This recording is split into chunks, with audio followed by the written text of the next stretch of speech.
स्वं विश्वाधारं गगनसदृशं मेघवर्णं शुभांगम् लक्ष्मीकान्तं कमलनयनं योगिभिर्ध्यानगम्यं वन्दे विष्णुं भवभयहरं सर्वलोकैकनाथम् ॐ विष्णुवे नमः तत्सत्परमात्मने नमः। पुष्पाणि पीठोच्चवेद पुण्यच्छिदां धृत्वा सुष्ठेनं कुर्यात्। हरिः ओं श्रुतिमयन्त्रो वदस्रवाः स्तुतिनं पुरुखा विषवेदाः स्तुतिनचार्यो हरिचनेमि स्तुतिनोपति दधातु पयः पृथिव्यां पयोखति पयो दिवन्तरिच पयोधः पयसुतिः प्रदिशा सन्तो वयम् विष्णोरराटमसि विष्णोः नक्रयितो विष्णोः शिवरसि विष्णो ध्रुवसि वैष्णवमसि विष्णवे देवता वातो देवता सूरो देवता चन्द्रमा देवता वसवो देवता रुद्रा देवता दिव्या देवता मरुतो देवता विश्वे पृथ्वी शांतिरापा शांतिरोखदया शांति वनपदया शांति देवाः शांति ब्रह्मशांति सर्वशांति शांतिरेव शांति कामा शांतिरेधि विश्वानि देव सविदुर्तानि परासुव यत्र भक्तन्नयासुव सुशांतिर्भवतु सर्वारिष्टशांतिर्भवतु श्रीमन्महामङ्गलगणाधिपते नमः लक्ष्मी नारायणाभ्यां नमः उमा महेश्वराभ्यां नमः सजीवपुरन्दरायकः धूमकेतुर्गणाध्यक्षो भालचन्द्रो गजाननः द्वादशैतानि नामानि या पठे शृणुयादपि विद्यारम्भे विवाहे च प्रवेशे निर्गमे तथा सङ्ग्रामे सङ्कटैश्चैव विघ्नस्तस्य न जायते शुक्लां वरधरं देवं शशिवर्णं चतुर्भुजां प्रसन्नवदनं ध्यायन्तु सर्वविघ्नोपशान्तये अवेशदार्थिसिद्ध्यर्थं पूजितो यासुरासुरे सर्वविघ्नहरः तस्मै गणाधिपतये नमः। सर्वमङ्गलमाङ्गल्ये शिवे सर्वार्थसाधिके शरण्ये त्र्यम्बके गौरनारायणे नमोऽस्तुते। श्रीमन्महामङ्गलगणाधिपतये नमः। संकल्पः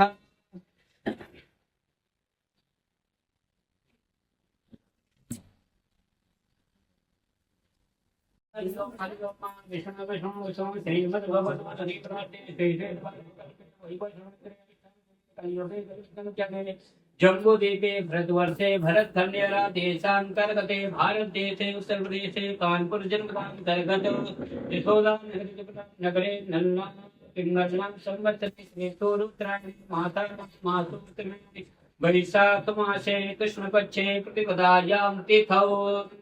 प्रतिपदायां तिथौ बुधवासरान्वितायाम् अमुक गोत्रोत्पन्नः अमुक नामोऽहम् अपना गोत्र का नाम ले लो।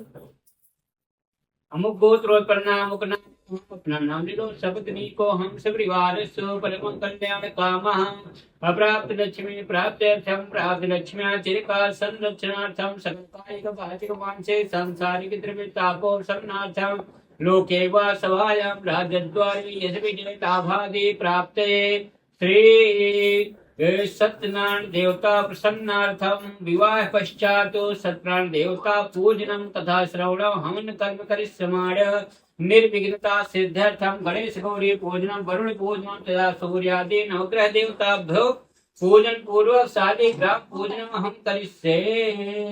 ओम यज्जागृतो दूरमुदयते दैवं तथैति दूरंगमा ज्योतिकान् ज्योतिरेकान् तन्मे मनमंस्यो संकल्पस्तु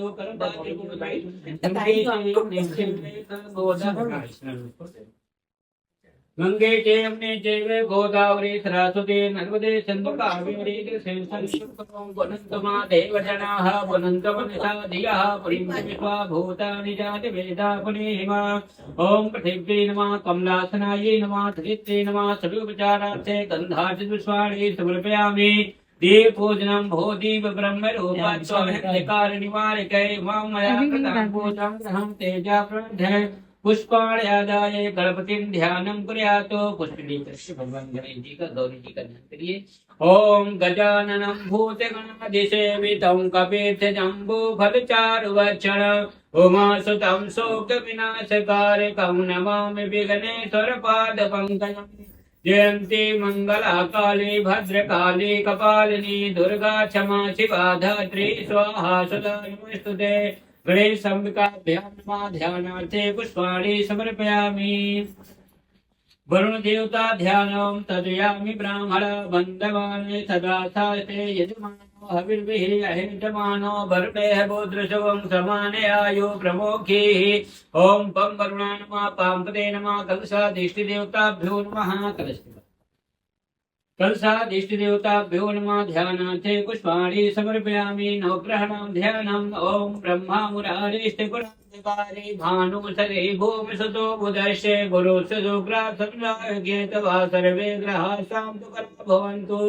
सूर्यादि नवग्रह देवताभ्यो नमः। ध्यानार्थे पुष्पाणि समर्पयामि। अथो आवाहनं कुर्यात्। ओम हरि ओम मा गणानां त्वा गणपतिं हवामहे। प्रियाणां त्वा प्रियपतिं हवामहे। निधीनां त्वा निधिपतिं हवामहे। वसो ममयाहं जानि गर्वतमा त्वं जासि गर्वतं मा। गंगणपते नमः। ओम गंगणपते नमः। गणपतिं आवाहयामि स्थापयामि। ओम व्यंबिकं बालके नमः। नियति गजना सदृशिका सुभद्रिकां काम्पीलवासिनीं। ओम भूर्भुवः स्वः गौरी नमः। गौरीम् आवाहयामि स्थापयामि। ओम तदयामि ब्राह्मणा बन्धवान् तदा सास्ते यजमानो हविर्भिः अहेजमानो वरुणेः बोधृशवं समाने आयु प्रमोखीः। ओम पं वरुणाय नमः। पांपते नमः। कलशाधिष्ठिदेवताभ्यो नमः। ध्यानार्थे स्थापयामि। ओम कृष्णेन दिशा वर्तमानो निवेशन्नमृतं रतं च हृणेन सविता रथेन देवो याति भुवनानि वचन। ओम भूर्भुवः स्वः सूर्याय नमः। बीच में रखो।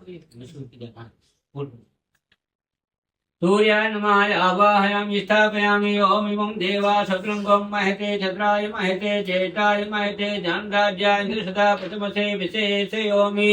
ओम ब्राह्मणानां पुंराजं चंद्रमसे नमः। आवाहयामि स्थापयामि। ओम अग्निमूर्धा दिवः ककुलपते पृथिव्या वयमपा गुंग्रेता गुंसे जिन्वते। ओम भूर्भुवः स्वः मंगलाय नमः। ओमाय नमः। आवाहयामि स्थापयामि। ओम दृशाग्ने प्रतिजागित्वा मूर्ते सगुं सर्वेधामयं च स्मृशदते विशदेवा यजमानस्य तत्। ओम भूर्भुवः स्वः बुधायो नमः। बुधाय नमः। आवाहयामि स्थापयामि। ओम बृहस्पति यदि धर्ममध्यने सो यदि धनं पद्मासत्रं देहि चित्रम्। ओम भूर्भुवः स्वः बृहस्पते नमः। बृहस्पते नमः। आवाहयामि स्थापयामि। भूर्भुवः स्वः शुक्लायो नमः। आवाहयामि स्थापयामि। ओम तन्नो देवी रविषयापो भवन्तु वेदे संयोरविश्रमन्तः। ओम भूर्भुवः स्वः शनिश्चरायो नमः। क्या चीज? आवाहयामि स्थापयामि। ओम कया निशिप्रभुतो नहीं अभी सका कया सिद्ध्यावृता। ओम भूर्भुवः स्वः हाँ एकदम सही। स्थापयामि। ओम केतु प्रणपन्नकेतु केतो मया पेशवे समुद्रजा यथाः। ओम केतवे नमः। केतुम् आवाहयामि स्थापयामि।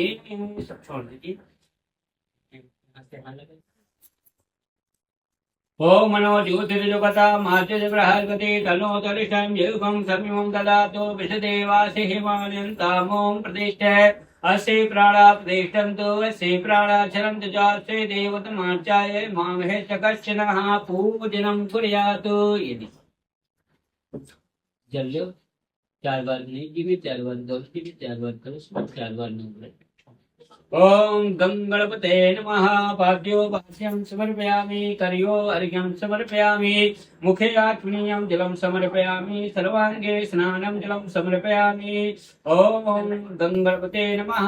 हरि ओम सहर्षिरेखा उर्गा सहस्राता सहस्रपातो सहोमतम्।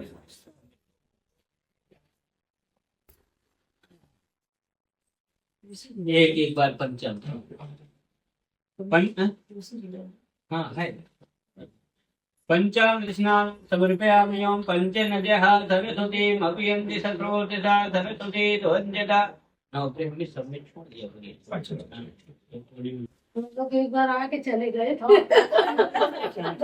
इसके बाद फिर से जल से पानी पंचामृतान्ते शुद्धोति स्नानं समर्पयामि वासिवासा परिवेशयाता सौत्रे भोजजायमानः तन्दं धीराता कविन्ते स्वाद्यो मलिता देवयन्ताः गौरी नमः वस्त्रं समर्पयामि कलशा दिष्टदेवताभ्यो नमः विवासिव सूर्यादि नवग्रह देवताभ्यो नमः वस्त्रान्ते आत्मीयं धनं समर्पयामि एक बार अध्यक्ष दीजिए चंदनं विलेपयामि श्रीखण्डं चन्दनं दिव्यं गन्धाढ्यं सुवर्णोहरं विलेपनं सुरश्रेष्ठे चन्दनं प्रतिगृह्यताम् चन्दनं समर्पयामि तं यज्ञं बर्हिगप्रौच्छन् पुरुषञ्जातमकृता तेन देवाय यजन्त साध्यारिघैषे यद्पुरुषं व्यदधो कथितं विकल्पयन् मुखं किं स्यादिति किं बाहो किमुरु पादा उच्यते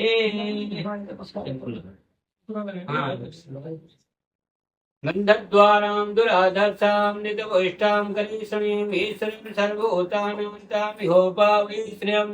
सिन्दूरं शोभनं रक्तं सौभाग्यं सुखवर्धनं सुवदं कामदं चैव सिन्दूरं प्रतिगृह्यताम् देहि सौभाग्यमारोग्यं देहि मे परमं सुखं रूपं देहि जयं देहि यशो देहि द्विषो देहि पुष्पमालां समर्पयामि ओम यद्पुरुषं व्यदितो गतिया विकल्पयन्ना मुखं किं स्यादिति किं बाहो किमुरु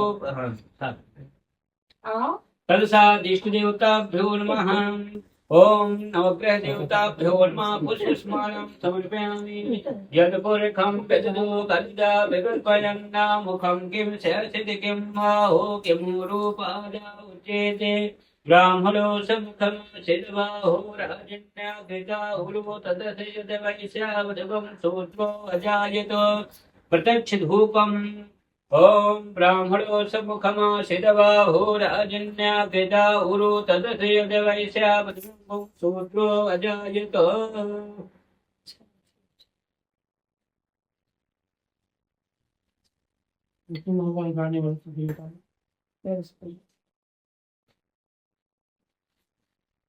वनस्पतिरसोद्भूत्यं गन्ध्या गन्धोत्तमः अग्नेया सर्वदेवानां धूपोऽयं प्रतिगृह्यताम् ओम चंद्रमा दीपक के बाद छोड़ दो चंद्रमा मनसो जातदचोः सूरो अजायत श्रोताल् वायु च प्राण च मुखात् अग्निरजायत नैवेद्यं निवेदयामि गङ्गणपते नमः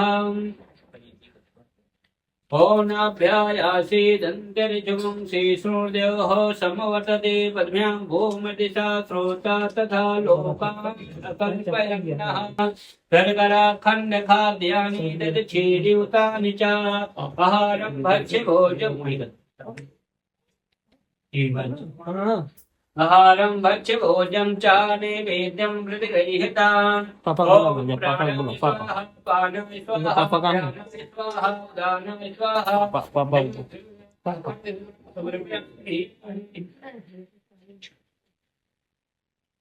दक्षिणां समर्पयामि हिरण्यगर्भसंवर्धनार्थं सदाधार पृथिवी देवा हविका विधेम ओम गंगणपते नमः गौरी नमः कंसादिष्टदेवताभ्यो नमः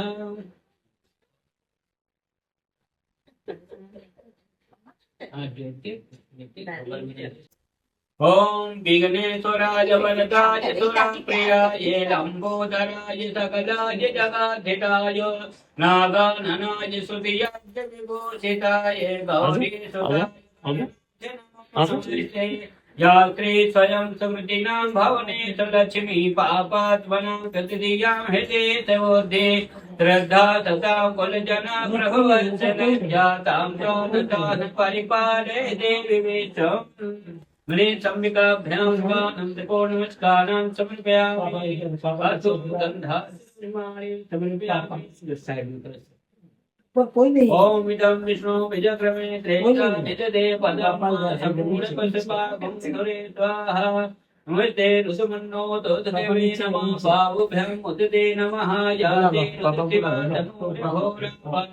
ऊपर नहीं है, नीचे है। गिरिसंतवचासी हि आमुखिरिसंते हते विवर्गदेवे तिरुवंगतमुनिकुंते हि पुरुषं जगतो शिवे निपतिता त्वागिरिता च पदामति यथा नास्ति सुमनाय सतो ओम इंद्रायो नमः विष्णुवे नमः ब्रह्मणे नमः नैवेद्यं निवेदयामि ओम नाभ्यायासि दन्ते संवर्धने पतुदो तो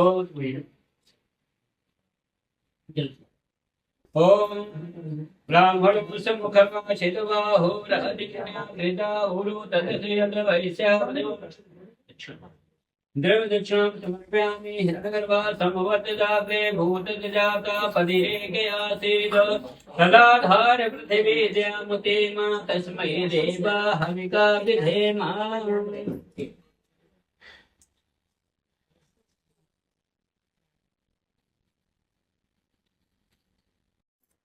जल से स्नान करो ऐसे हाँ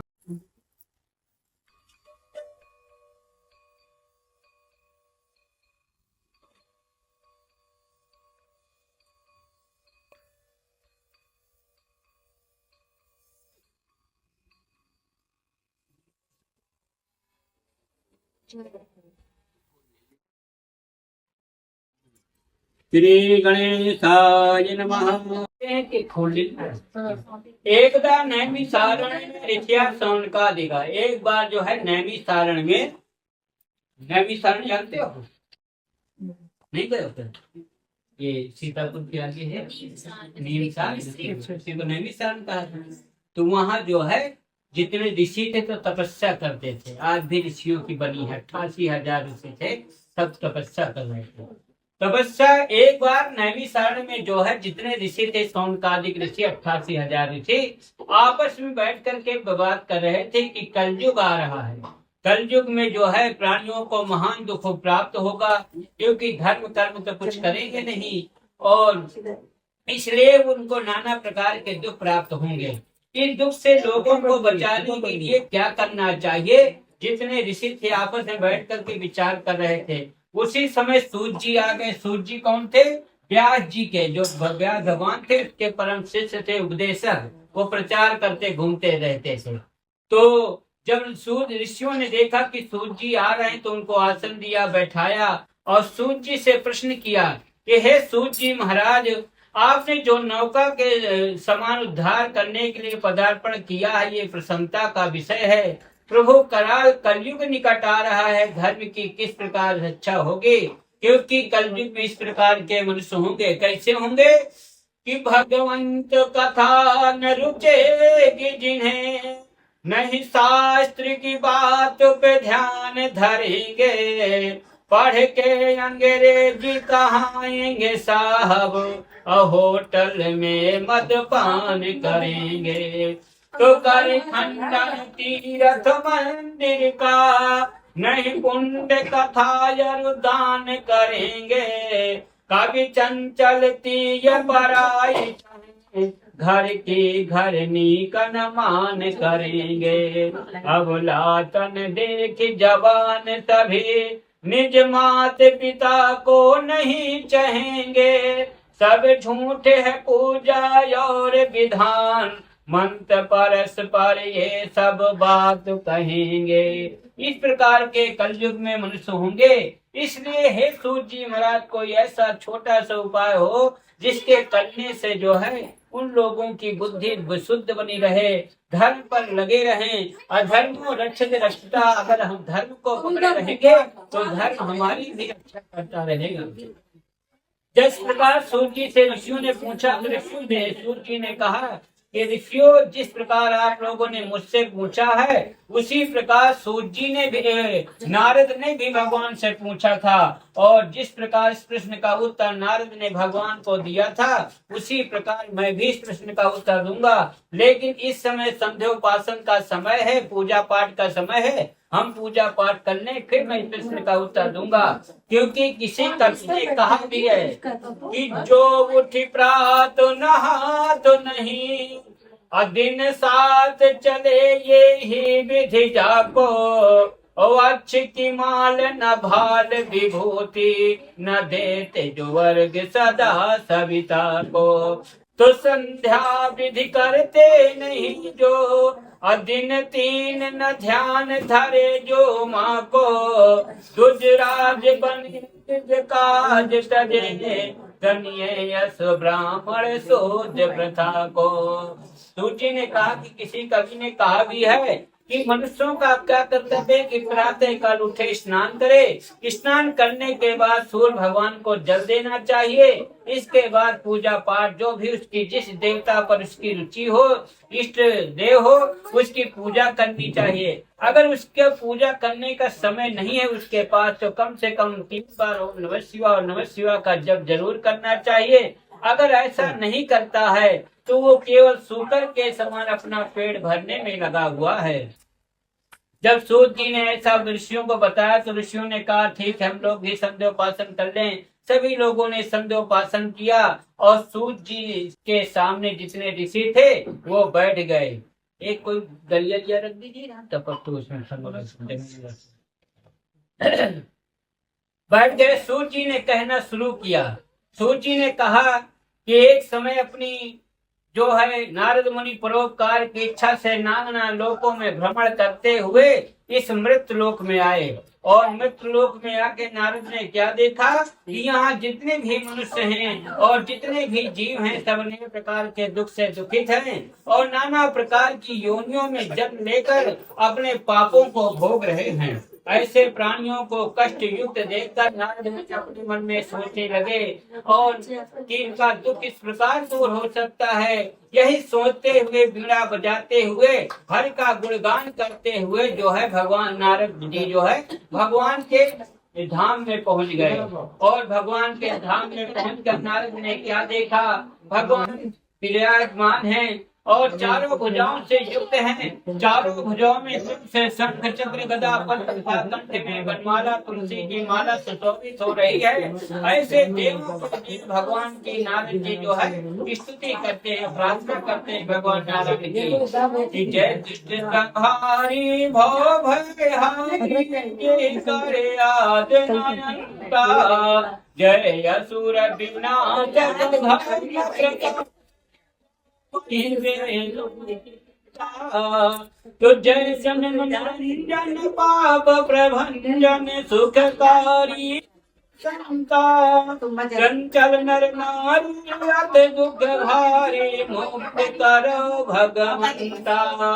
जिस प्रकार नारद जी के मुखारविंद से प्रार्थना सुनी भगवान ने, तो भगवान ने नारद जी से कहा, नारद आपका आगमन वैकुंठ लोक में किस लिए हुआ, आप क्या चाहते हैं, आप मुझसे पूछिए, मैं उसका यथोचित उत्तर दूंगा। नारद ने कहा, भगवान मैं इस समय मृत्यु लोक से आ रहा हूँ। वहाँ जितने भी मनुष्य हैं सब नए प्रकार के कष्ट से युक्त हैं और नाना प्रकार की योनियों में जन्म लेकर अपने पाप कर्म में लीन हैं। भगवान वहाँ की तो बहुत बुरी दशा है। मृत्यु लोक की कैसी है कि दीन मलिन दरिद्र को मूर्ख अबोध विवेक बिना अभिमानी अतसु कर लंपट ज्वार तथा अनशिक्षित दुष्ट महाज्ञानी तो अन्न न पावत भोजन को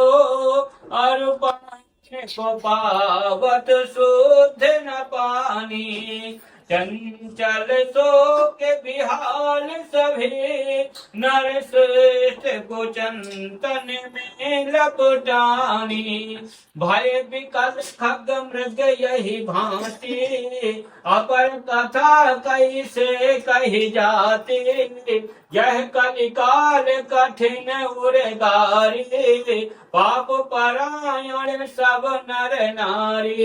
इसलिए हे प्रभु कोई ऐसा उपाय बताइए जिससे उनका दुख छूट जावे। यदि आप मुझ पर कृपा रखते हैं तो कहिए, मैं सुनना चाहता हूँ। जिस प्रकार भगवान नारद ने भगवान से पूछा तो भगवान ने कहा कि नारद कलयुग के लिए कैसा उत्तम व्रत है जो कि महापुण्य को प्रदान करने वाला है, स्वर्ग और पृथ्वी में दुर्लभ है। ये व्रत है सत्यनारायण विष्णु भगवान का व्रत था पूजन, जो मनुष्य इस व्रत को धारण करेगा वो दुख से छूट जाएगा, सुख प्राप्त करेगा और अंत में मोक्ष को भी प्राप्त होगा।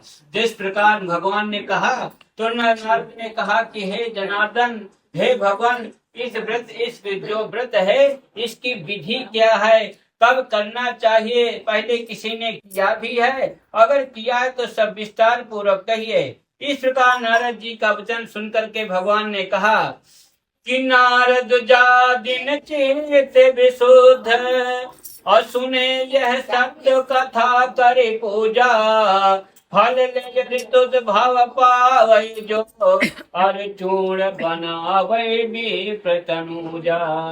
पंचामृत में अन्नमय प्रभु सब दे कर भोग सुने जो मनोजा, ब्राह्मण भोज करे सही जाते यही दुख मुक्ति उपाय न दूजा।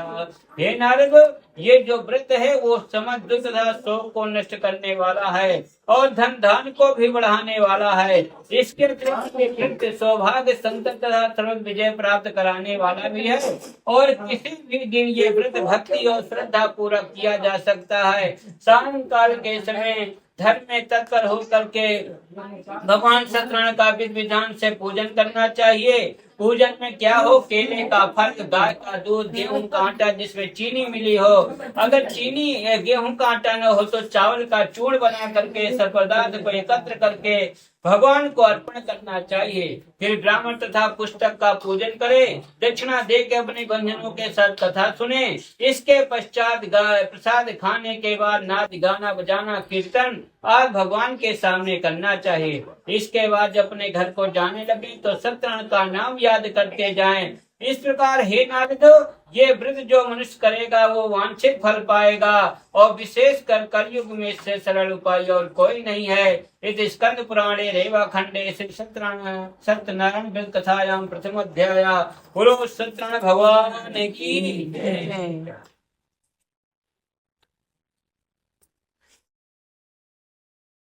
गोपाल जय जय गोविंद जय जय गोपाल जय जय राधा रमण हरि जय जय राधा रमण हरि गोविंद जय जय गोविंद जय जय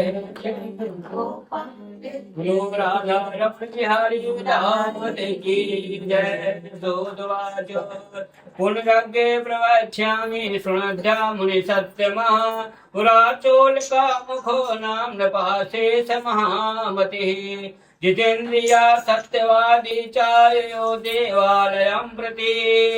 सूत जी ने कहा कि हे ऋषियों, ब्राह्मण और लकड़हारों की कथा तो हो चुकी जिसने इस व्रत को किया। फिर इसके बाद जो है प्राचीन समय में कुल का नाम का राजा था। वो राजा जितेंद्रिय सत्यवादी था, देव मंदिर में प्रतिदिन जाता था। वो भद्रशिला नदी के किनारे अपने पत्नी के साथ सत्यनारायण स्वामी का पूजन कर रहे थे। इतने में साधु नाम का बनिया व्यापार करके नाव पर बहुत सा धन लादे हुए वहां से निकल रहा था। साधु बनिया ने देखा कि राजा अपनी स्त्री के साथ किसी का पूजन कर रहे हैं तो आश्चर्य हुआ, तो नौका को नदी के किनारे बांधा और साधु बनिया राजा के पास जाकर पूछा, हे राजन, आप प्रेम पूर्वक किसका पूजन कर रहे हैं, इस पूजन का क्या अर्थ है। राजा बोले, हे साधु वैश्य, मैं सत्यनारायण स्वामी का पूजन कर रहा हूँ। बंधुओं के सहित इस पूजन का अर्थ है कि मेरे पास राज संपदा सब कुछ है परंतु पुत्र नहीं है। पुत्र की इच्छा के लिए मैं पूजन कर रहा हूँ। ऐसा जब सुना साधु बनिया ने तो राजा से कहा कि हे राजन, आप इस व्रत की संपूर्ण विधि कहने की कृपा कीजिए। मैं भी इस व्रत को करूंगा क्योंकि मेरे तो कोई संतान ही नहीं है, इसलिए मैं इस व्रत को निश्चय ही करूंगा। और जैसा विधि पूर्व कथित है राजा ने साधु बनिया को बताया। साधु बनिया व्रत का विधान सुनकर के अपने घर आया और घर पर आकर अपनी स्त्री से कहा कि हे प्रिय, मैं पुत्र देने वाला व्रत जो है उल्का मुख राजा के मुख से सुनकर आया हूँ और ये व्रत जो है मैं अवश्य करूंगा। जब ये साधु बनिया की पत्नी ने सुनी तो बड़ी प्रसन्न हुई। उसने अपने पति से कहा, हे स्वामी, कल प्रातः काल ये व्रत कर लिया जावे। साधु बनिया बोला, भी बेकार में क्यों धन नष्ट करोगे, जब संतान होगी तब हम पूजन करेंगे। तो साधु बनिया की स्त्री ने कहा, क्या पुत्र से बढ़कर धन मूल्यवान है? तो साधु बनिया ने कहा कि देखो, चाहे धर्म करो, चाहे कर्म करो, चाहे तप करो, बिना पैसे के कुछ होता नहीं है। मान लीजिए हमने पूजा कर लिया, संतान नहीं हुई तो हमारा धन भी बर्बाद चला जाएगा। इसलिए जब तक हमको संतान नहीं प्राप्त हो जाती तब तक हम ये व्रत नहीं कर सकते। इस प्रकार अपनी पत्नी को समझा बुझा करके साधु बनिया नगर में घूमने चला गया। इधर प्रसन्नचित वाले साधु बनिया की पत्नी का नाम जो लीलावती था, भगवान सत्यनारायण से बड़ी प्रार्थना किया और उसी रात वो जो है गर्भवती हो गई। 10 मास पश्चात एक कन्या उत्पन्न हुई। कन्या रत्न के समान थे। वो दिन दिन इस प्रकार बढ़ने लगी जैसे शुक्ल पक्ष का चंद्रमा बढ़ता है। नित्य प्रति कला कला बढ़ने से उसका नाम जो है कलावती रख दिया गया। इसके बाद लीलावती अपने पति से बोली, हे स्वामी, आपने तो संकल्प किया था कि संतान होने पर मैं सत्यनारायण स्वामी का पूजन करूंगा, कि वो नहीं करोगे क्या? क्योंकि कबीर दास जी ने कहा कि कार्य करे सो आज कर और आज करे सो अब, पर में परलय होएगी बहुर करोगे कब। साधु बनिया ने कहा कि हे प्रिय, जब इस कन्या पैदा हुई थी तो हमने छठी किया था, बरहू किया था, जिसमें बहुत सा धन खर्च हो चुका है। चलो कन्या के विवाह के ये समय में व्रत कर लेंगे। इस प्रकार अपनी स्त्री को समझा बुझा करके साधु बनिया नगर में घूमने चला गया। भगवान सत्यनारायण की कृपा से कलावती कला कला बढ़ते हुए पिता घर में गए। थोड़े दिन में पिता घर में कन्या जो है सयानी हो गई। एक दिन साधु बनिया अपनी सहेलियों के साथ घूमती अपनी कन्या को देखा। मन में विचार किया कि मेरी कन्या जो है विवाह के योग्य हो गई है। अतः अपने नौकरों को बुलाकर कहा कि जाओ मेरी कन्या के लिए सुंदर श्रेष्ठ वर खोज कर ले आओ। नौकर लोग जो है कांचन नगर कलकत्ता को गए। वहां एक वैश्य पुत्र को देखा जो सुंदर सुगुणों से युक्त था। लड़का जाति का कुलीन था।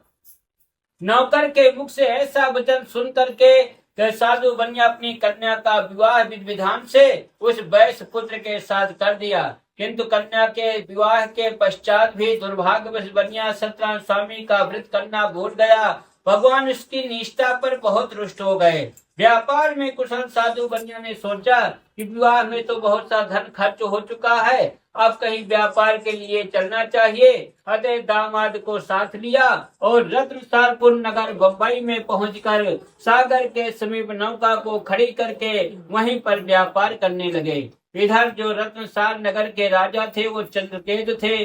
उसी समय सत्यनारायण प्रभु ने प्रतिज्ञा भ्रष्ट साधु बनिया को श्राप दे दिया कि हे बनिया, तुमको भविष्य में कठिन तथा महान दुख प्राप्त हो और ये लोभ का फल है। सत्यनारायण स्वामी ने बनिया को श्राप देकर ये उपाय किया कि एक दिन 2 चोर राजा का बहुत सा धन चुरा कर भागे और जहाँ पर साधु बनिया अपने दामाद के साथ सोए ठहरा हुआ था वहीं पर वो चोर पहुंच गए। चोरों ने देखा कि हमारे पीछे राजा के सिपाही भी लगे हैं, अब हम तो पकड़ जाएंगे। तो डर के मारे जो धन लेकर भाग रहे थे वो जहाँ साधु बनिया अपने दामाद के साथ सोया हुआ था, चोरों ने वही ऊपर वो धन रख दिया और चोर वहां से निकल गए। सिपाहियों ने जब साधु बनिया के पास आकर देखा कि राजा का धन तो यहीं रखा हुआ है, तो उन्हीं दोनों को चोर समझ लिया और बांध करके राजा के पास ले आए और राजा से कहा, यही दोनों चोर हैं जो आपका धन लेकर भागे हुए थे, अब इनके लिए क्या क्या है। राजा बोला, इन दोनों को दृढ़ बांधकर महादुर्ग के कारागार में जेल में डाल दो। भगवान सत्यनारायण की माया के कारण राजा ने बनिया की एक बात भी नहीं सफाई में सुनी। बनिया का तो ये हाल हुआ। घर पर बनिया की पत्नी तथा पुत्री को भी अत्यंत दुख प्राप्त हो गया। उसका जो धन धान थे सब चोर उठा ले गए। मानसिक और शारीरिक कष्ट से जो है पीड़ित हो गई और भूख प्यास से तड़पने लगी। अंत में घर घर भिक्षा मांगने लगी। एक दिन कलावती कन्या को बड़ी भूख लगी थी, घर में था नहीं कुछ खाने के लिए। वो एक पड़ोस के घर भिक्षा के लिए गए। वहां पर देखा, जब पहुंची भिक्षा के लिए तो देखा कि सत्यनारायण स्वामी का पूजन हो रहा था। वो बैठ गई, कथा सुनी, भगवान से बहुत विनती भी की। प्रसाद खाकर बहुत रात बीतने पर अपने घर वापस आई। इधर लीलावती क्रोध करके बोली, हे पुत्री, इतनी रात बीत गई तो कहाँ थी और तेरे मन में क्या है? माता की बात सुनकर कलावती ने कहा, माता मैं सत्य कहती हूँ, मैं एक पड़ोस के घर भिक्षा के लिए गई थी। वहाँ पर सत्यनारायण स्वामी का पूजन हो रहा था। जब पूजन दुख से मुक्त करने वाला तथा वांछित फल देने वाला है, लीलावती जब कन्या का वचन सुना तो उसको याद आ गया कि हमारे पतिदेव देव ने तो संकल्प किया था कि हम सत्यनारायण स्वामी का पूजन करेंगे, किंतु आज तक नहीं किया। कहीं उनके क्रोध से तो ये हमारी दशा नहीं हो गई। उसने अपनी कन्या से कहा, कल तू प्रातः काल पूजन की सामग्री एकत्र करना, कल हम लोग जो है सत्यनारायण स्वामी का पूजन करेंगे। और प्रातः काल अपने बंधनों के सहित परिजनों के सहित सत्यनारायण स्वामी का विधि विधान से दोनों माता पुत्री मिलकर के विधि विधान से पूजन किया। प्रभु से प्रार्थना की कि हे भगवान, मेरे पति और दामाद शीघ्र घर वापस आएंगे तो फिर मैं आपका व्रत धारण करूंगी। मेरे पति और दामाद से जो कुछ भी अपराध हो गया हो, भगवान उसे क्षमा कर दीजिए। इस प्रकार लीलावती के व्रत तथा पूजन और प्रार्थना से भगवान प्रसन्न हो गए। और राजचंद्र के राजा से स्वप्न में जाकर भगवान ने कहा, राजा प्रातः काल जो दोनों बनिया जेल में उन्हें मुक्त कर देना, यदि ऐसा नहीं किया तुम्हारे राजपुत्र धन सहित सबको नष्ट कर दूंगा। रात का देखा हुआ स्वप्न राजा ने लोगों को बताया। जितने मंत्री सभासद थे सबने कहा कि महाराज स्वप्न सत्य प्रतीत होता है और स्वप्न की आज्ञा के अनुसार हमें आचरण भी करना चाहिए। अतः सिपाहियों का राजा ने आदेश दे दिया कि दोनों बनिया जेल में उन्हें मुक्त कर दो। सिपाहियों ने राजा का आदेश पा करके जेल से निकालकर दोनों बनिया को जो है राजा के सामने उपस्थित किया। दोनों बनिया ने राजा को प्रणाम किया। राजा ने कहा कि हे साधु वैश्य, जो भी कुछ तुमको दुख प्राप्त हुआ है उसका कारण दैव है, मैं नहीं। इस समय तुम्हें कोई भय नहीं, तुम अपने देश को जा सकते हो। साधु बनिया ने कहा कि आपका आदेश है तो अपने घर को जा रहे हैं। ऐसा कहकर प्रणाम किया और अपने देश के लिए जो है साधु बनिया और दामाद रवाना हुए। इस स्कंद पुराणे देवाखंडे सत्यनारायण कथायाम तृतीय अध्याय। बोलो सत्यनारायण भगवान की जय।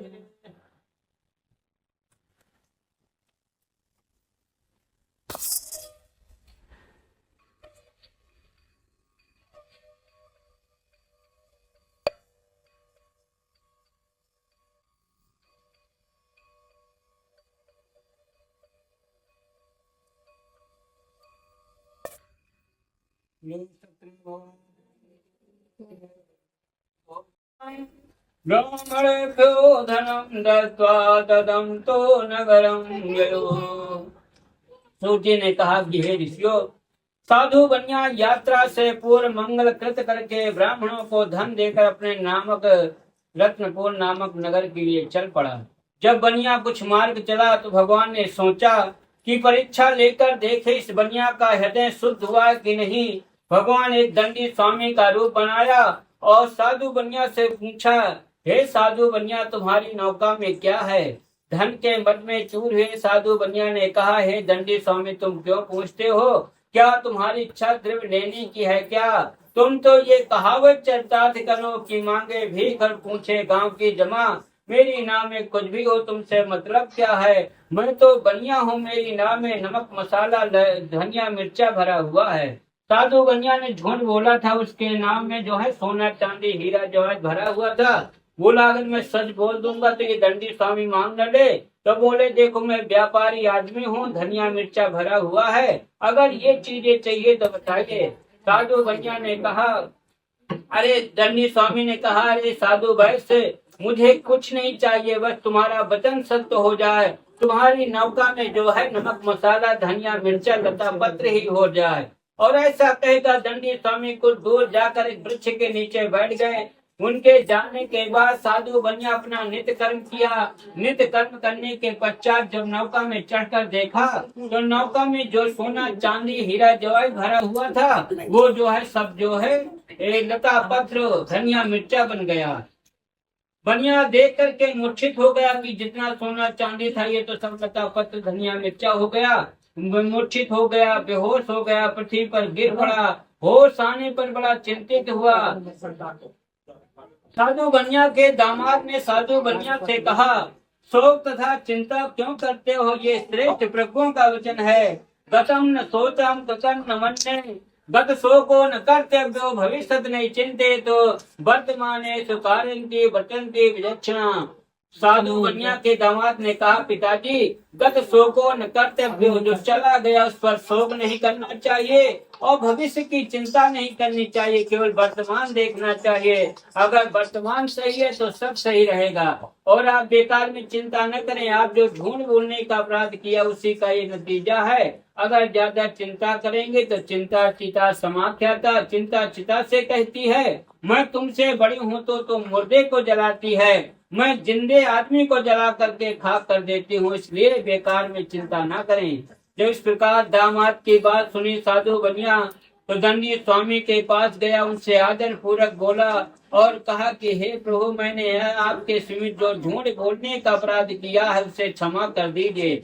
मैं अपराधी जन्म का नगसिक भरा विकार, तुम दाता दो भंजना मेरी करो वार। हे प्रभु, मैं तो जन्मांतरों का अपराधी हूँ और मेरे नख से शिखा तक मेरे शरीर में विकार ही विकार भरा है। हे प्रभु, आप तो दाता हैं, दुख को नष्ट करने वाले हैं, मेरा धन देकर मेरा उद्धार कर दीजिए। इस प्रकार साधु बनिया बार बार दंडवत किया, महाशोक में विह्वल हो गया। साधु को बनिया को अत्यंत विलाप करते देखकर दंडी स्वामी अर्थात भगवान सत्यनारायण ने कहा, हे साधु रो मत, तुमने पूजा करने का वादा किया था किंतु अभी तक नहीं किया, इसलिए हे मूर्ख, मेरी ही आज्ञा से तुझको बार बार दुख प्राप्त हो रहा है। दंडी स्वामी का कथन सुनकर साधु बनिया भगवान सत्यनारायण की जो है प्रार्थना करता है कि नारद ते शुक्र व्यास रटे मुनि स्वामी तबो को पार न पावे, और जाहि अनादि अनंत अभेद सुभेद अछेद निरंतर गावे। निर्गुण पे गुण धार प्रभु जग में आकर नित खेद रचावे। मूर्ख तथा यन जान यहाँ हम जान कहाँ तुम्हारो गुण पावे। हे भगवान, आपकी माया से ब्रह्मा इत्यादि देवता भी मोहित हो जाते हैं, वो आपके भी आश्चर्य जनक तथा गुण से निर्विघ्न हैं। मैं मूर्ख हूँ, मैं आपको कैसे जान सकता हूँ। माया में लीन हूँ, मेरा पूर्ण धन देकर मेरी रक्षा कीजिए, अपने वैभव के अनुसार आपका पूजन करूंगा। ऐसे जब वाणी सुनी तो दंडी स्वामी अर्थात भगवान सत्यनारायण ने कहा कि जाओ, तुम्हारा द्रव्य तुम्हें वापस मिल जावे, और कहकर धन हो गए। इधर साधु बनिया नौका में चढ़कर देखा तो द्रव्यों से परिपूर्ण पाया। वहीं पर विधान से सत्यनारायण स्वामी का पूजन किया। नाव की सब चीजें संभाल करके नौकरों को दमाद को साथ लेकर अपने रत्नपुर नगर के लिए साधु बनिया चल पड़ा। कुछ समय बाद जब नगर के निकट पहुंचा तो अपने नौकरों से कहा कि एक नौकर घर चले जाओ और हमारे घर में संदेशा पहुंचा दो कि हम लोग नगर के निकट आ गए हैं। नौकर घर पहुंचा, साधु बनिया की पत्नी लीलावती को हाथ जोड़कर प्रिय वचन बोला कि आपके पति और दामाद बहुत सा धन लेकर नगर के समीप आ गए हैं। नौकर के मुख से ऐसा वचन सुनकर लीलावती बड़ी प्रसन्न हुई। उसी समय जो है अपनी कन्या से कहा, तो सत्यनारायण स्वामी का पूजन कर ले, मैं शीघ्र ही पति से मिल करके आती हूँ। लीलावती तो पति से मिलने चली गई। कलावती ने माता की बात सुनी, शीघ्र ही सत्यनारायण स्वामी का पूजन किया और बिना प्रसाद खाए हुए वो भी अपने पति से मिलने के लिए चल दिए। भगवान नाराज हो गए, किसने मेरे प्रसाद का अनादर कर दिया। भगवान रुष्ट हो गए तो भगवान ने क्या किया कि कलावती की कन्या के पति की नाव और पति को दोनों जाकर जल में डुबो दिया। कलावती कन्या जब वहां पहुंची तो देखा मेरे पति और पति की नाव जो है जल में डूब गई। वो रुदन करने लगे, भूमि पर गिर पड़े और इस तरह नौका को डूबी तथा अपनी कन्या को अत्यंत दुखी देखकर साधु बनिया मन में भयभीत होकर सोचने लगा। ना खेने वाले जो भी मल्लाह थे वो भी परम चिंता से युक्त हो गए। इसके बाद लीलावती अपने पति से बोली, देखते देखते नौका कैसे लुप्त हो गई। क्या जाने किसी देवता की माया हो, किंतु सत्यनारायण का महात्म्य जानने में किसमें शक्ति है, कहीं उनके क्रोध से तो ऐसा नहीं हुआ। जब इस प्रकार की बात लीलावती ने कही, कलावती ने कहा माता मैं आप सीटी हो जाऊंगी। जब इस बात की बात सुनी साधु बनिया तो बड़ा भयभीत हो गया और वहीं पर जो है सत्य बार बार भगवान सत्यनारायण की प्रार्थना करने लगा, पृथ्वी पर दंडवत किया और प्रभु रोने लगा, विभल हो गया और भगवान से प्रार्थना करने लगा कि कृपा की न होती जो आदत तुम्हारी, तो सोनी ही रहती अदालत तुम्हारी। जो मुल्जिम न होते न तुम होते हाकिम, न धन में होते तुम्हारी। प्रभु मुझसे गलती जो कुछ भी हुई हो, कृपा करके उसको संभालो मुरारी। ऐसा कहकर बार बार पृथ्वी पर दंडवत किया। तब दीन क्रोध पर प्रसन्न हो गए। उसी समय आकाशवाणी हुई, हे साधु तेरी कन्या मेरा प्रसाद त्याग कर अपने पति का दर्शन करने चली आई है, इस कारण ये पति का दर्शन नहीं पा सकी। यदि कन्या घर जाकर प्रसाद खाकर पुनः आएगी तो इसका पति निसंदेह प्राप्त हो जाएगा। कन्या ने आकाशवाणी सुनी तो श्री घर गई, प्रसाद खाया, जल पिया, फिर उसी स्थान पर गई तो अपने प्रियजनों के साथ अपने पति को भी देखा। अनंतर कन्या ने अपने पिता से कहा, पिताजी घर चले, विलंब क्यों करते हैं। कन्या की बात सुनकर साधु बनिया बड़ा संतुष्ट हुआ। वहीं पर विधान से सत्यनारायण स्वामी का पूजन किया। इसके बाद हर पौर्णमासी और संक्रांति को वो पूजन करने लगा, जिसके प्रभाव से इस लोक में सुख भोग कर अंत में सद्गुरु वैकुंठ लोक को प्राप्त हुए। इस स्कंद पुराणे रेवा खंडे सत्यनारायण कथा चतुर्थोध्याय। बोलो सत्यनारायण भगवान की जय।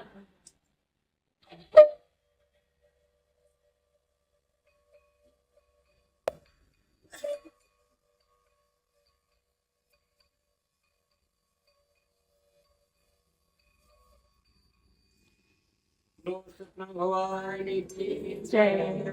श्रीमन्नारायण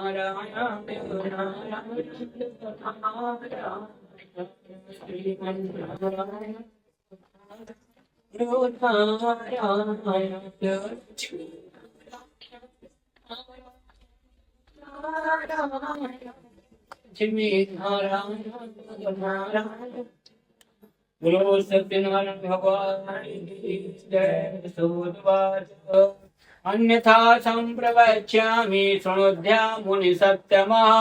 तुंगभद्र नाम का राजा था। वो राजा जितेंद्रिय सत्वादी था।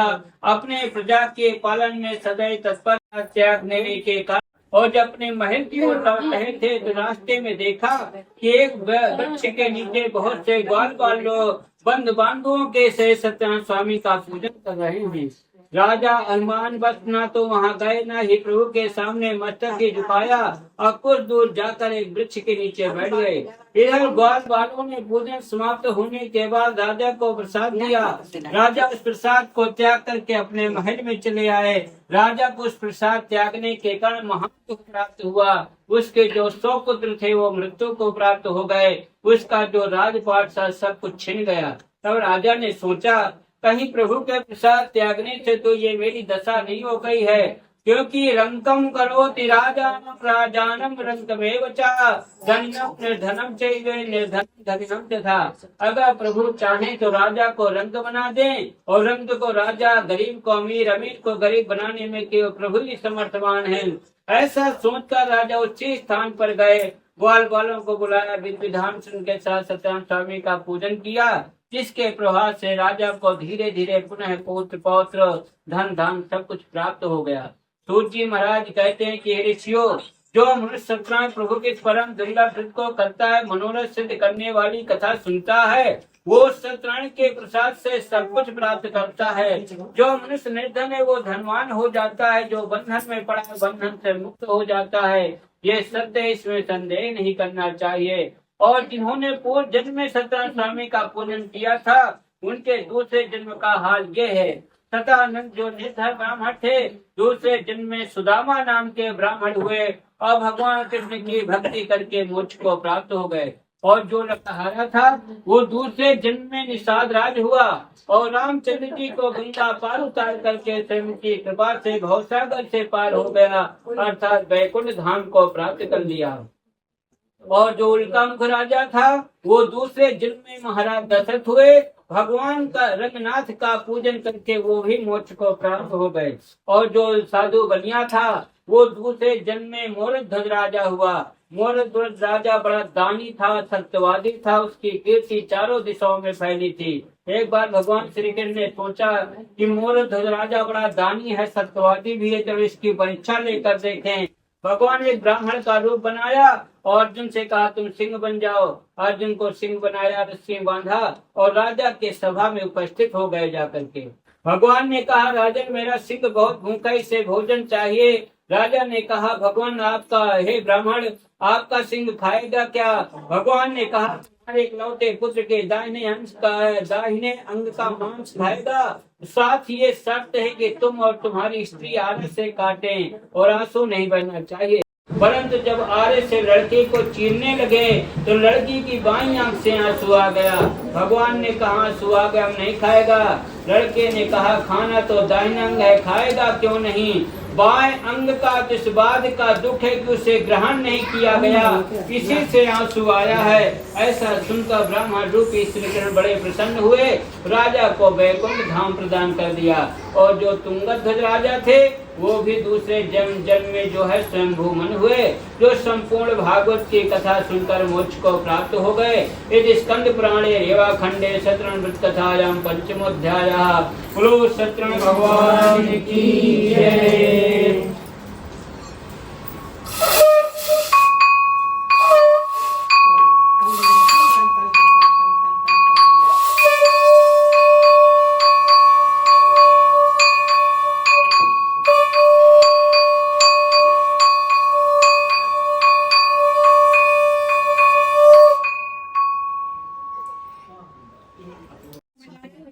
हाँ, लिए रखो। ओम अग्निर्भूतं प्रोदय हव्या देवं आचमदयन्तिः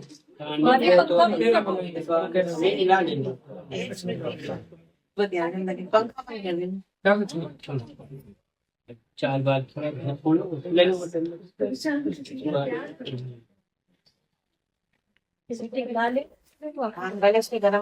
पहले से छोड़ दो। ओम अग्ने नमः। पाद्यो पाद्यं समर्पयामि, हरियो वर्घ्यं समर्पयामि।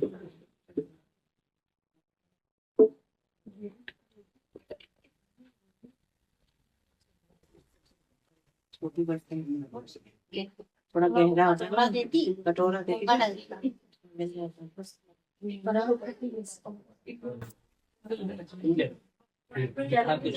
दिखा दो, नीचे छोड़ दो। पांच बंद बाहर। हाँ, इसके 5 टुकड़े कर दो और थोड़ा घी लगा दो।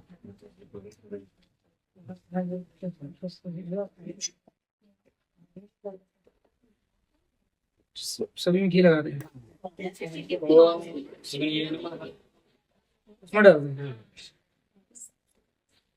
पाद्यो पाद्यं समर्पयामि, कवियो वर्घ्यं समर्पयामि, मुखे आस्नीयं घृतं समर्पयामि। एक बार घी छोड़ दो।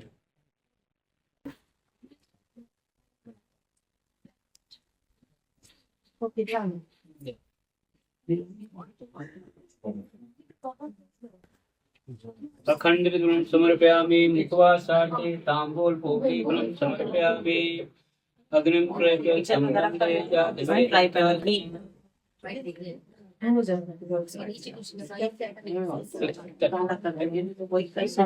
लो तो कागज से लिखा के रख दो।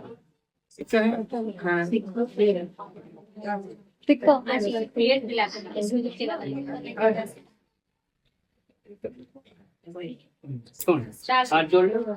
ओम अग्निं प्रज्वलितं वन्दे जातवेदोतासनम्। ओम अग्नि ज्योति ज्योतिरग्नि स्वाहा, अग्निवर्चो ज्योतिवर्चा स्वाहा। ओम अग्नि नमः। अब गरम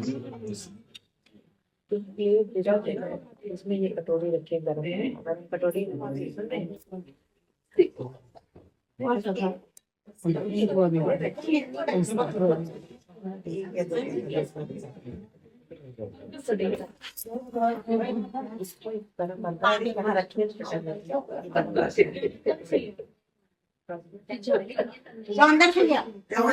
दादी अंदर गई, दादी अंदर है जो हवन में और कोई बैठेगा, बैठ जाए।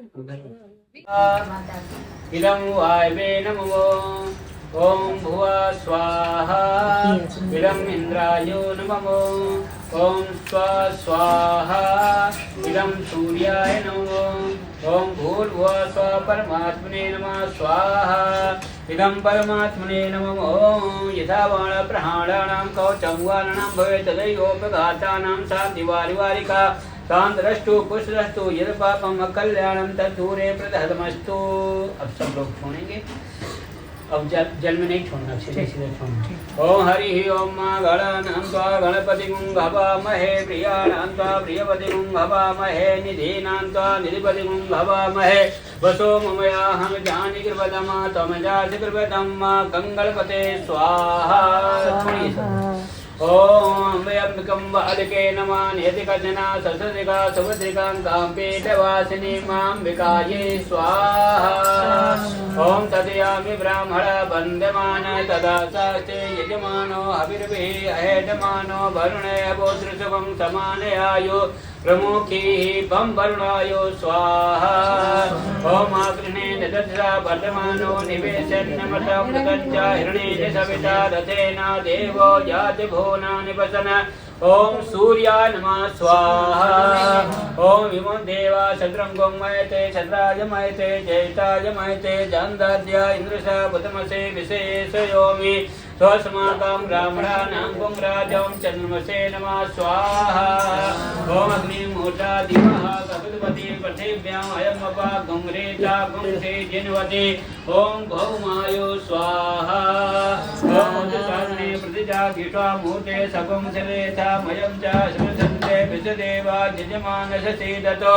ओम बुधायो स्वाहा। ओम बृहस्पति यदि धर्वः कृतवच्चनेषु यदि तरदं पद्मासद्रवणं देहि चित्रम्। ओम बृहस्पते स्वाहा।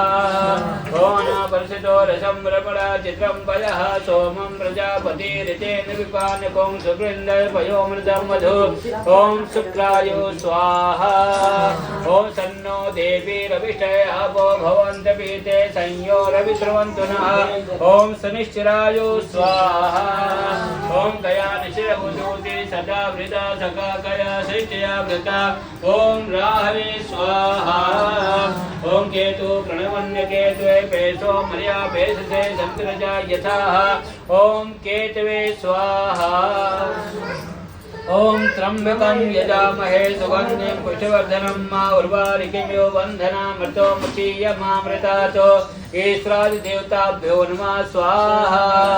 ओम अग्निदूतं पुरोदधि हव्या देवां दासादयादिः। अग्नि सद्व्रत देवताभ्यो नमः स्वाहा। ओम नमो गणेभ्यो गणपतिविषयो नमो नमो भ्रातेभ्यो भ्रातिपतिविषयो नमो नमो गतिसेभ्यो गतिपतिविषयो नमो नमो विरूपेभ्यो विचिरूपे विजयो नमो नमः गणेशेल पंचलोपालेभ्यो नमः स्वाहा। ओम वासोपति प्रतिजाने समेशो वनिमियो भुवना यते महे प्रतितन्नो जुगसन्नो भवतिपदे संजुतिपदे। ओम वायुपुरुषाय नमः स्वाहा। ओम क्षौञ्छेदपालाय नमः स्वाहा। ओम इंद्रादि दिक्पालेभ्यो नमः स्वाहा। ओम हरि ओम लक्ष्मी नारायणाभ्यां नमः स्वाहा। ओम महेश्वराभ्यां नमः स्वाहा। भ्यो नमः स्वाहा। ओम क्षेत्र देवताभ्यो नमः स्वाहा। ओम सूर्यभ्यो देवभ्यो नमः स्वाहा। ओम पुरुषेदकं सर्वं यद्भूतं यद्भाव्यं मा उतं रदतिशे साधु यदन्निना तिरोहति स्वाहा। ओम एतावान् समहिमातो ध्याजां च पूरखा वादोऽसि विश्वा भूतानि त्रिवादशा व्रतन्ति स्वाहा ओम त्रिवादशा पादो सेह भवत्पुना ततो विश्वमृगामसा सनानसनयवि स्वाहा ततो विराट जायते विराजो वधिपूरखा सजातो वधिर्षवचा भूमिमतो पुरा स्वाहा तस्मात् जज्ञा सर्वोदरिचया सामान्य जजिरे छन्दा भुंसजिरे तस्मात् जायतो स्वाहा तस्मात् स्वाहाय चो भया दतः गावो हजजिरे तस्मात् जाता यजावया स्वाहा तम यज्ञं बर्हिः प्रोक्षन् पुरुषं जातमग्रता तेन देवाय यजन्त साध्यारिकैश्च स्वाहा यद् मूर्खं वेदो कदया विकल्पयन्ना मुखं किं सहसिति किं बाहो किमूरोपादा उच्यते स्वाहा ब्राह्मणो समुखमासीद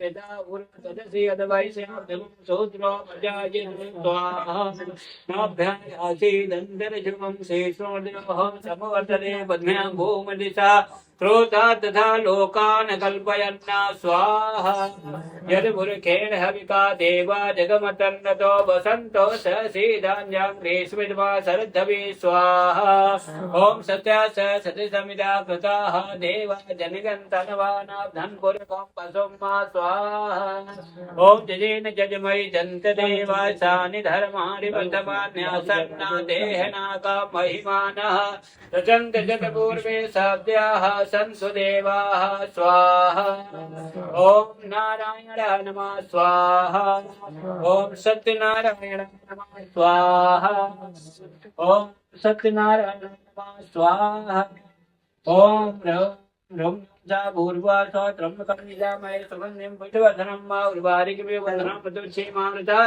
भूर्वा श्रम जुंसा ह्रवं स्वाहा ओम ह्रवं जुंसा भूर्वा स्वा त्र्यंबकमेजा महे सुगन्धिं पुष्पवर्धनं मा उर्वारिकमेव वन्दनं प्रतुच्छेमामृता भूर्वा श्रम जुंसा ह्रवं स्वाहा ठीक ठीक दंतो महाजातराजा च वाजा लक्ष्मी महालक्ष्मी स्वाहा उभयतु मां देशला कीर्ति समनासे प्रादुर्भूते सुराते सुनुगते विद्धिं ददातु मे महालक्ष्मी स्वाहा ओम क्षतिवासामनां चेतां लक्ष्मीनाथामहम् उपरूतिं समृद्धि च सर्वान्निधमे गृहातो महालक्ष्मी स्वाहा कर्दमेन प्रजाभूता मयि सम्भव कर्दमेन प्रियं वासे मे कुले मात्रं पदमालिनी महालक्ष्मी स्वाहा आपाश्रन्दिग्धानि तिक्लीदवच मे गहे नित्य देवी मात्रं श्रियं वासे मे कुले महालक्ष्मी स्वाहा आर्धं पदकर्णीं पुष्टिं पिङ्गलां पद्मालिनीं चन्द्रहणमयिच्छिमिं जातभेदो मा वा महालक्ष्मी स्वाहा ॐ गन्धद्वारां दुराधत्सां नितपुष्टां करेशणीं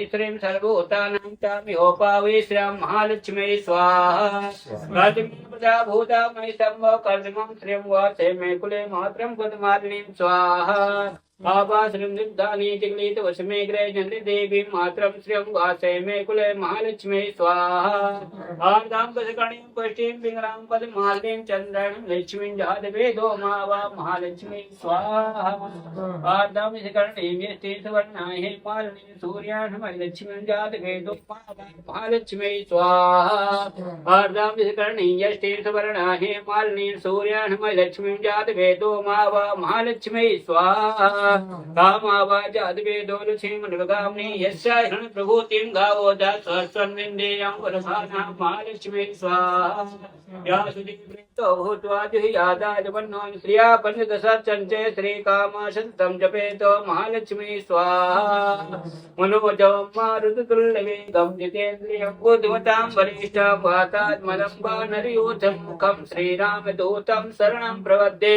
हनुमते स्वाहा ओम ऐं ह्रीं क्लीं चामुण्डे विच्चे स्वाहा ओम ऐं ह्रीं क्लीं चामुण्डे विच्चे स्वाहा ओम ऐं ह्रीं क्लीं चामुण्डे विच्चे स्वाहा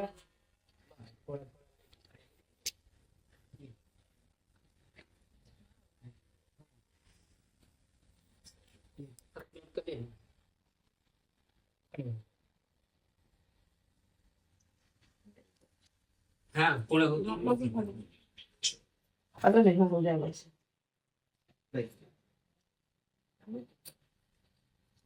अपनी सृष्टि कर दे स्वाहा छोड़ दे पूर्णाहुति नमः स्वाहा। जो घी बचा है,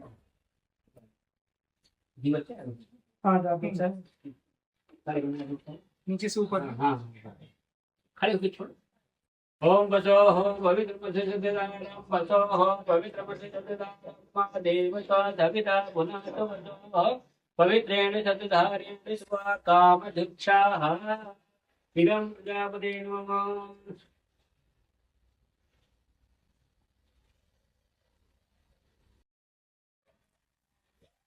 ओम चंद्रमा मनसो जातचक्षुः सूरो वजायत प्रोताद्वायिष प्राणसमुखादग्निदजायत कर्पूरगौरं करुणावतारं संसारसारं भुजगेन्द्रहारं सदा वसन्तं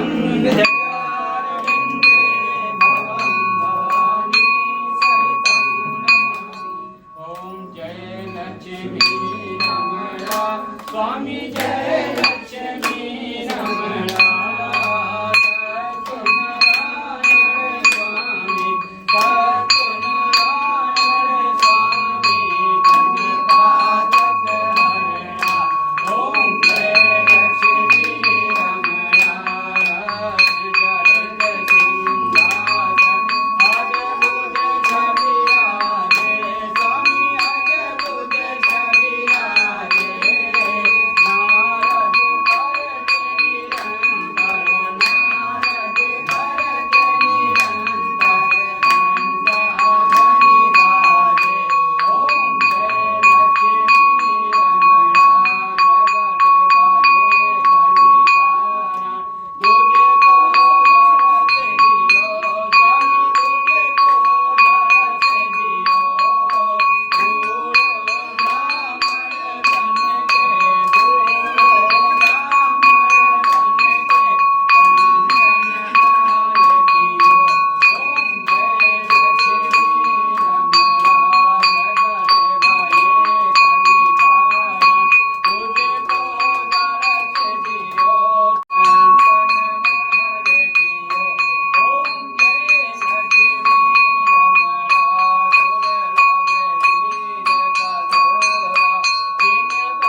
तुलसी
चीकू ले लो अब घूम जाओ चारों ओम संभूतम कल्पोरेणं आराधिं पूर्वे पश्य हाँ करते प्रभ्यो देवभ्यो नमः चतुर्दश आराधिं पंकज मुझे को बाहर ले जाने धुआं लग रहा है तदेव संभूतम कर्पूरेण पदेवतम आराधिं पूर्वे पश्य बाहर ले जाओ बाहर आत्मा पात्र मध्ये चितं तोयं ब्राह्मणो देवतो वरे लग्नं मनुष्याणां पापं विदुहति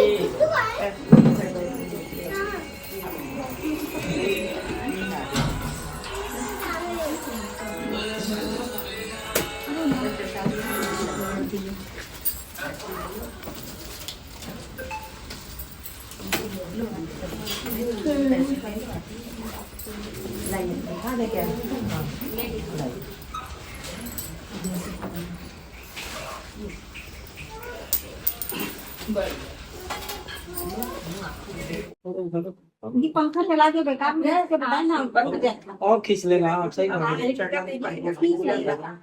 पंखा और खींच रहा ये अंदर से करेगा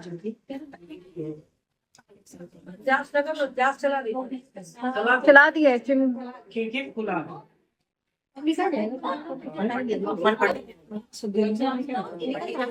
शायद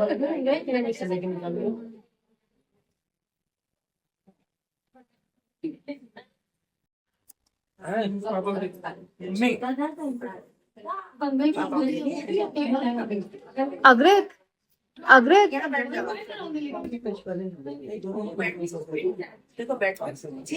नहीं अभी बाहर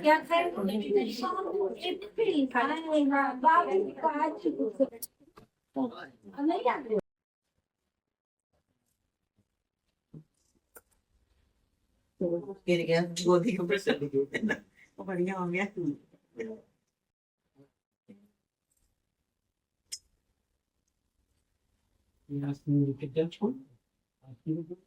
चला दें क्या थोड़ा थोड़ा पंचांग नहीं देना पहले निकल तो गया बहुत निकल